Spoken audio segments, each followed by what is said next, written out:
आज शाम को आने वाले एग्जिट पोल पर पूरे भारत देश की नजरें बनी हुई हैं कि किस सरकार को कितना बहुमत दिखाया जाएगा। क्या कोई बहुमत पाएगा भी या नहीं पाएगा, इस पर भी सस्पेंस बरकरार है, क्योंकि इंडिया और एनडीए दल के बीच तगड़ी जंग देखने को मिली। तो वहीं कई ऐसे विपक्षी दल भी रहे जिन्होंने अकेले चुनावी मैदान में उतरकर कई दलों के पसीने छुड़ा दिए। उनमें सबसे मुख्य नाम है मायावती का। मायावती की बहुजन समाज पार्टी ने उत्तर प्रदेश की 80 सीटों पर कितना खेल किया, ये भी एक चर्चाओं का विषय बना हुआ है। दूसरी तरफ बाकी राज्यों में उनके कैंडिडेट का कैसा प्रदर्शन रहा, ये आज के एग्जिट पोल बहुत कुछ तस्वीरें साफ करेंगे। जी हाँ, आप सभी को बता दें कि तस्वीरों को लेकर चर्चा हो ही रही है कि क्या माहौल है। इस बीच जानकारी दे दें कि एग्जिट पोल के चुनावी नतीजे आप अपनी स्क्रीन पर शाम के 6 बजे करीब या 6 साढ़े 6 बजे करीब देखना शुरू कर देंगे। पिछली बार के एग्जिट पोल के आंकड़े काफी सटीक थे, इसी वजह से इस बार के आंकड़ों पर भी सबकी नजरें हैं। जैसा कि आप भी जानते हैं, सोशल मीडिया की दुनिया 5 सालों में कितनी तेजी से बढ़ी है।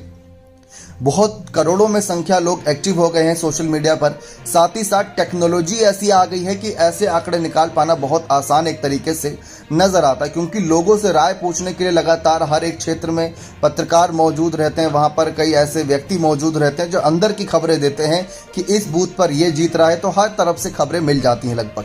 तो ऐसे में एग्जिट पोल के आंकड़ों को लेकर भी माहौल बना हुआ है कि भाई क्या माहौल इस बार सटीक तौर पर दिखाया जाएगा, या सचमुच जो बातें विपक्ष कर रहा है कि जानबूझकर कहीं ना कहीं मोदी का मंडल ऐसा होगा एक तरीके से, जो कि अपने ही समर्थन में एग्जिट पोल दिखाएंगे ताकि चुनावी नतीजों पर प्रभाव डाल सकें। वो भी एक अभी से विपक्ष अखिलेश यादव का पोस्ट आया था। फिलहाल मायावती की बसपा को एग्जिट पोल में कितनी सीटें मिलेंगी, इस पर हमारी नजरें बनी हुई हैं।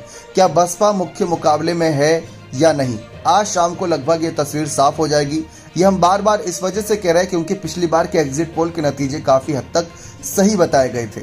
ऐसे में इस बात पर भी सस्पेंस है कि बसपा, जिनको लेकर चर्चा थी कि भाई उन्होंने इतनी सीटों पर, दिल्ली की 7 सीट, पंजाब की सभी सीट, मध्य प्रदेश, राजस्थान, उत्तर प्रदेश, हरियाणा, छत्तीसगढ़, लगभग सभी राज्यों में, महाराष्ट्र की बात कर ले, अपने सभी प्रत्याशियों को उतारा था।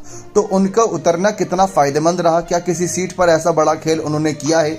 आकाश आनंद का भले ही शुरुआत में जनसभा करना पहले दूसरे चरण में कितना फर्क डाला है, इस पर भी नजरें बनी हुई हैं कि क्या बसपा कुछ सीटें निकालकर मुख्य मुकाबले में नजर आएंगी, क्योंकि यही सीटें तय करेंगी कि मायावती प्रधानमंत्री पद की दावेदारी में है भी या फिर उनका नाम इस पद की दावेदारी से कट चुका है। क्योंकि अगर 10, 15 या 5 सीटें भी निकालती हैं तो जैसा कि आप भी जानते हैं, कई बार 1-2 आंकड़ा होने के बावजूद भी आपके समर्थन में कई बार ऐसा मौका आता है कि आप किंग मेकर की भूमिका में आ जाते हैं। वही नज़रें यहाँ पर बहुजन समाज पार्टी सुप्रीमो मायावती पर बनी हैं कि उनकी मेहनत कितनी रंग लाई, जो उन्होंने अकेले दम से इस बार प्रचार का मोर्चा संभाला।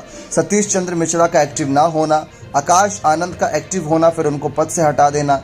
दलितों की बात भी हो रही है, SC ST OB वर्ग की बात हो रही है कि भाई उन वर्ग को सम्मान दिलाने के लिए उनकी हक की लड़ाई लड़ रहा है इंडिया दल, जो बार बार संविधान का मुद्दा उठाया। उन मुद्दों पर जनता ने कितना गौर किया। तो एग्जिट पोल के आंकड़े बहुत कुछ निर्भर करेंगे।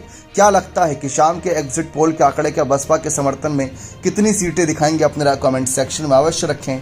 बहुत बहुत धन्यवाद।